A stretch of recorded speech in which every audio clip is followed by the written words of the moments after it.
এই একটা ভুলের জন্য তুমি প্রোগ্রেস করতে পারো না। ধরো তুমি একটা কাজ শুরু করতে যাচ্ছ, সেটা হতে পারে ব্যায়াম করা, সেটা হতে পারে আত্মনিয়ন্ত্রণ কেন্দ্রিক বই পড়া, সেটা হতে পারে 5 ওয়াক্ত সালাত আদায় করা। তো তুমি ঠিক করলে যে কাল থেকে তুমি 1 ঘন্টা ব্যায়াম করবে, তারপর তুমি আত্মনিয়ন্ত্রণ কেন্দ্রিক 3-4 ঘন্টা বই পড়বে, তারপর তুমি 5 ওয়াক্ত সালাত আদায় করবে। তো সমস্যাটা ঠিক এই জায়গায় ঘটে, তোমার যে ব্রেন প্রতিদিন 10-12 ঘন্টা করে মোবাইলের রিল স্ক্রল করে কাটাতো, সে যখন একসাথে এতগুলো কাজ দেখবে সে বলবে, আরে ভাই এতগুলো আজ তোমাদের হবে না, আজকে বরং রিল দেখি, কাল দেখে দেখা যাবে।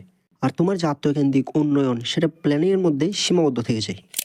তো এবার সলিউশন আসে যাক। আর এটার সলিউশন হচ্ছে তুমি তোমার প্রতিটি কাজকে ছোট ছোট ক্যাটাগরিতে ভাগ করে দাও। যেমন তুমি 1 ঘন্টা করে ব্যায়াম না করো, তুমি ঠিক করতে পারো আমি আজ থেকে 10 মিনিট করে ব্যায়াম করবো। তুমি ঠিক করতে পারো আমি 3-4 ঘন্টা আত্মনিয়ন্ত্রণ কেন্দ্রিক বই না পড়ে আমি আজ থেকে 1 পৃষ্ঠা পরে পড়া শুরু করবো। আমি আজ থেকে 1 পড়া শুরু করলে কাল থেকে 2 পড়বো। আর এভাবে ধীরে ধীরে প্রতিটা বাড়াবো, তবে কনসিস্টেন্সি মেনটেন করবো। আর এভাবে কিন্তু তুমি তোমার কাজগুলো শুরু করতে পারো। আর এতে তোমার ব্রেন তোমাকে বলবে, আরে অল্প কাজই তো, এগুলো করলে আর কি বা হবে, করেই ফেলি।